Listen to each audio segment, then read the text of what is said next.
Hello and welcome. Rwanda's track record is seen as something of a shining example of what's possible in Africa in terms of economic success and government reform. But what turbulence lies under the relatively calm waters navigated by President Paul Kagame? Since his election in 2003, followed by re-election for a second 7-year term in 2010, Mr. Kagame is credited with turning around a country that still carried the echoes of a brutal civil war that led to the killing of anything up to 1 million Tutsis by Hutu militias backed by the Rwandan army, all in around 100 days. Mr. Kagame's remarkable popularity is not entirely without criticism, where opponents accuse him of quashing dissent and having excessive political control. Today we speak with President Paul Kagame about his track record and ask how open are politics in Rwanda under his leadership. You can join our conversation with emails and SMS messages. Mr. President, good to have some time with you. Thank you. Now, the anti-corruption watchdog Transparency International has listed Rwanda as one of the least corrupt nations, saying that corruption there is pretty much negligible. So what are you doing right? Well, first of all, we register with everybody and our people know how bad corruption is. So it's a daily conversation, it's education, and everybody knows how bad it is. So we try to emphasize that it will derail our economy, it will spoil our politics, it will simply be negative throughout what we intend to achieve. And also put rules and policies in place to fight corruption.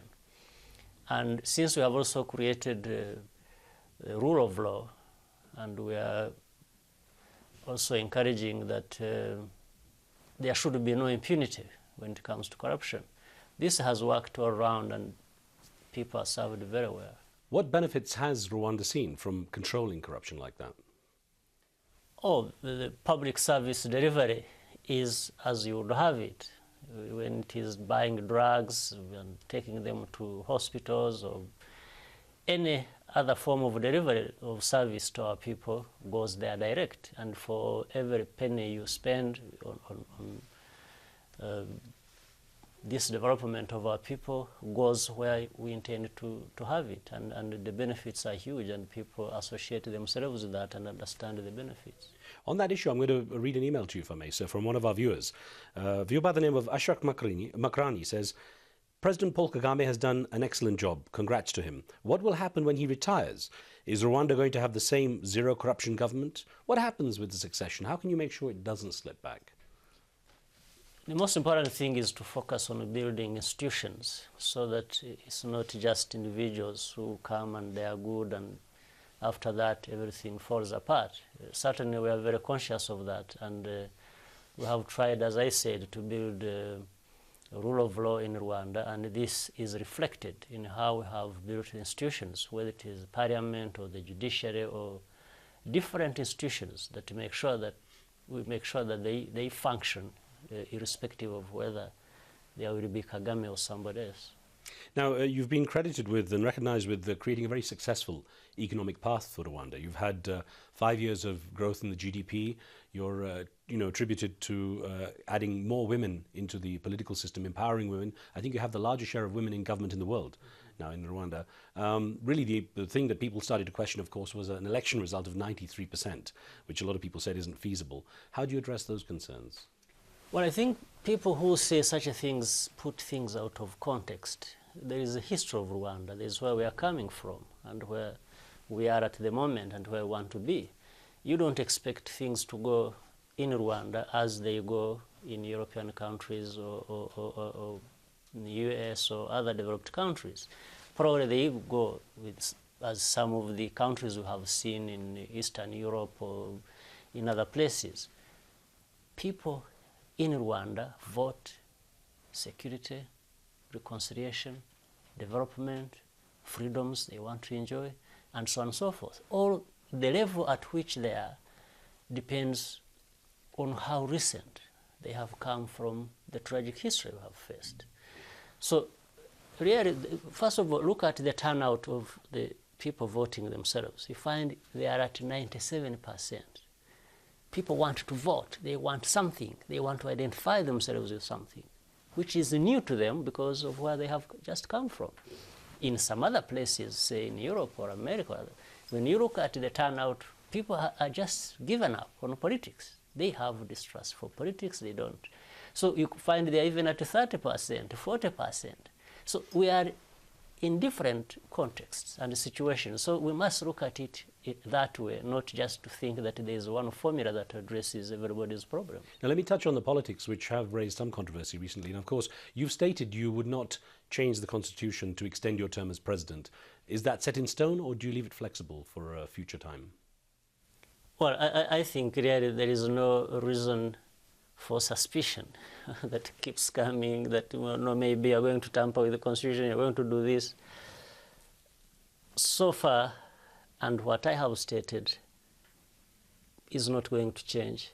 I have no desire to tamper with the constitution so that I extend my stay in office. I have no reason for that whatsoever. It's not good for me, it's not good for my country, it's not good for politics of my country. But people will keep saying, well, but other people have done it, you know, we've seen so many people do that. Fine, you've seen that, put the blame where it belongs. But you can't start judging me on what has not happened. At least people need to believe what we are telling them, unless they have good reasons to believe that it's not going to be the case. Okay, well, I'll unravel some of the politics that have come up in the media, but let me get an email to you we got from a viewer in Nigeria, sir.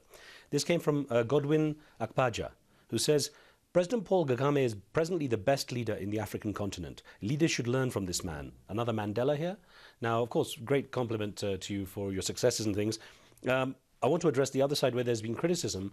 And of course, one of the things that came up recently, sir, was, that came from some of those who were in your inner circle until recently. Your Attorney General, your Chief of Staff, your Intelligence Chief of Staff as well, the Army Chief, who were convicted earlier this month by a Rwandan court for disturbing public order, threatening state security, sectarianism, and criminal conspiracy. Suddenly seems a lot of strong charges against what would have been an inner circle. Well, but what is an inner circle? Being a member of the inner circle, as you call it, doesn't absolve one from responsibility where it is due. If somebody close to me or working in the government or working with me commits a crime, then there is law that applies. There is not any person, including myself, that should be above the law. This is how you create a democratic process. This is how you create rule of law. This is how you create fairness and justice. And that's what we've tried to do. So if there is anything I have done in breaking the law will apply. So will that happen with anybody else? I don't see anything strange here. It just seemed to be a lot of people in one go. Now, of course, they said you're a threat to democracy, and I wonder what would be the reason for this kind of fallout. What would make them prompt? But who say? Because in the end, when the people of Rwanda clearly, openly, freely express themselves about what they have in their country, that they are comfortable with, that they are happy about, who are these 1 or 2 or a dozen individuals who want to decide for the Rwandans? I don't understand. It doesn't make sense. I think there is more of this noise outside of Rwanda than inside of Rwanda. And this is disrespectful of Rwandans' decisions and choices. You cannot define Rwanda and lives of 11 million people just on the basis of people who have run away from justice. I was wondering what had prompted that, but of course, things that came up in the media included 2 opposition parties who formed a coalition against you, the Unified Democratic Forces led by the jailed opposition leader Victoire Ingabire, and the Rwanda National Congress, again led by former allies and now exiled. And I wonder, there's an indication, or it seems this would be an indication, opposition is growing against you. What would be the reason for that? Well, I don't know the measure anybody uses to make such a judgment. In the presidential elections, we had 4 presidential candidates, and their parties that fronted these candidates, me inclusive. There are 2 people who did not make it because they did not play by the rules and what the laws suggested we do. They want to set their own rules and their own laws, which is not going to be acceptable in Rwanda or anywhere else, as we know it and as we see it.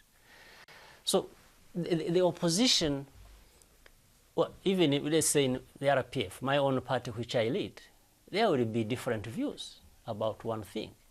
But we argue about it.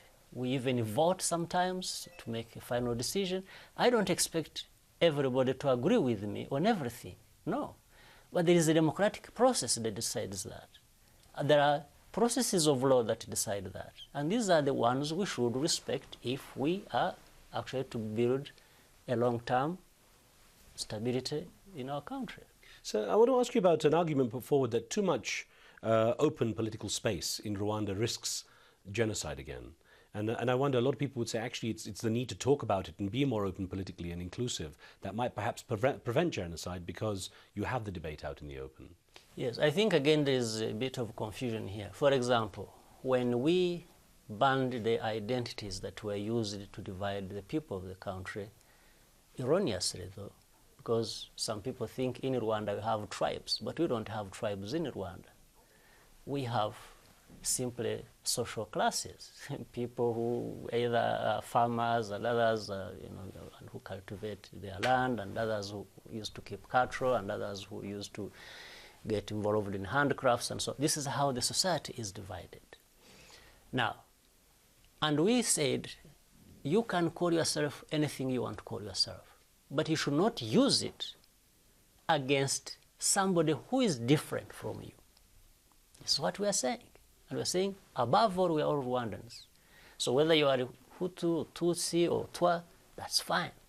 As long as you don't use it politically to the detriment of the other who is different from you. This is what we have said. So this is an open debate. This is an open conversation. There's nothing better you can do than that. Now you did say to some of your neighboring countries that you didn't want to see them supporting your former allies. Is it wise to bring in these neighboring countries? Isn't the risk of spreading this internal political debate to a regional level? Maybe they were already there. I'm not bringing them in. Maybe I'm referring to something that has already been happening. Because when you see some of them moving to places and probably easily getting travel documents from here, or sneaking in and out every other day, and because of some of these associations that were there before, or some of the grievances people may have with different situations. So I wasn't creating anything new. I was only referring to something that exists, that it shouldn't be there, and it shouldn't be extended to other levels that would be detrimental, even to the very people who are trying to be associated with this program. Is there a danger of the genocide ideology laws curbing freedom of speech, which is of course what Victoire Ingabire says, that it becomes an excuse? How do you avoid, achieve what you want to, but avoid it becoming an excuse to use against opponents? But you see, again, this is an undue suspicion people have for others. How, for example, in places where they have laws against racism, against discrimination, how does it apply?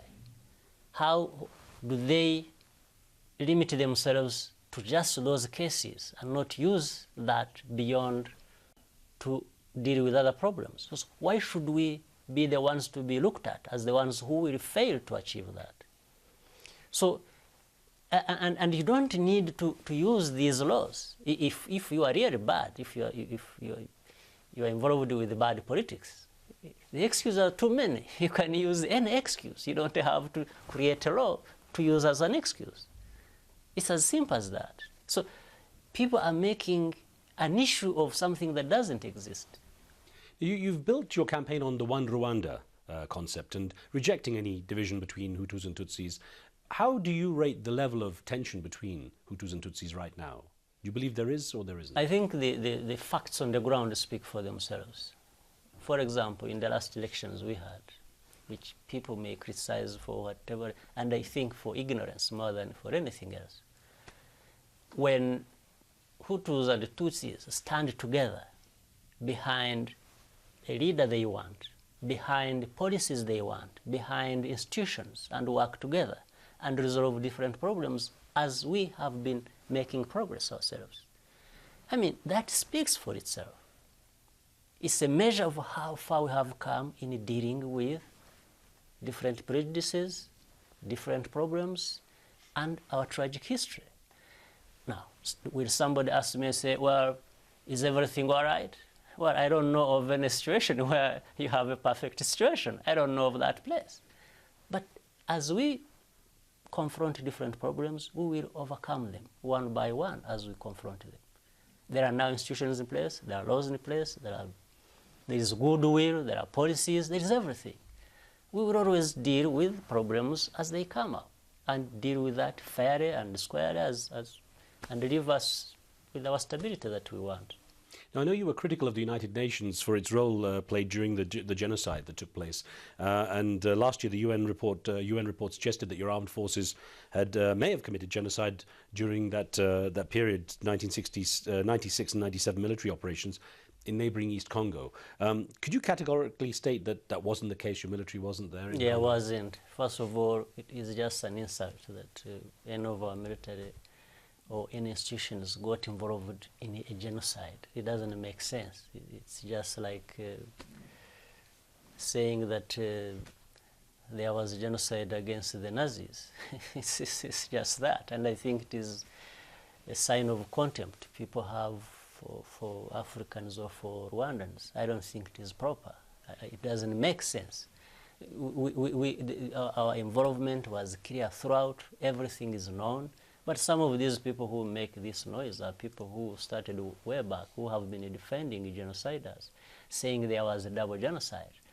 Because some of them, actually, who are involved with that, even some of the authors of it, are people who have been parading genocide ideology. I wonder, though, what would motivate one of your former allies, who's now obviously in opposition to you, your former Chief of Staff, Theogene Rudasingwa, who's now in the US. He said that he used to go to the United States State Department and tell them, no, there's nothing going on in Congo, but that wasn't the case now, he says, that this was a military action in Congo that was taking place. But you really understand it. This person was saying that, I mean, he gives an answer in what you're asking me. Why didn't that person actually, if he was a clean person as he claims to be today, why didn't he tell them that truth at that time? Why does he start talking about that only when he's in trouble with the law? This guy is charged with corruption, a very clear case in Rwanda. He starts saying these things after he's confronted the law.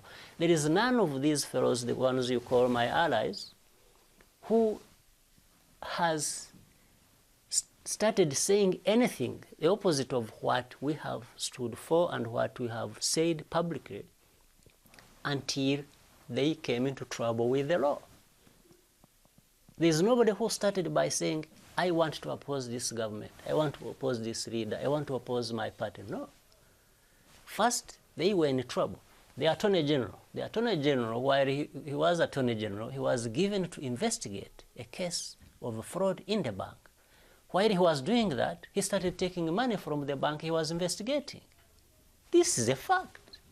Now, this man, when the law comes up, pursues him, now he turns the member of opposition. He becomes the leader of opposition. This is a ridiculous situation that we have, that people tend to put a lot of weight to. That doesn't make sense. One thing it does indicate, Mr. President, is that it's been very hard to get past this tragic history Rwanda has with the genocide, that it still keeps coming up. What do you think it's going to take to move on? We are moving on. Actually, it is outsiders who are just confusing the situation. In Rwanda, I think you need to come to Rwanda. Other people need to be in and see and talk to people and go on the ground, in the villages, the remotest places, and see the change that has taken place in the lives of people, in the way they live, in their happiness, in the progress they have made. So we've moved on very far.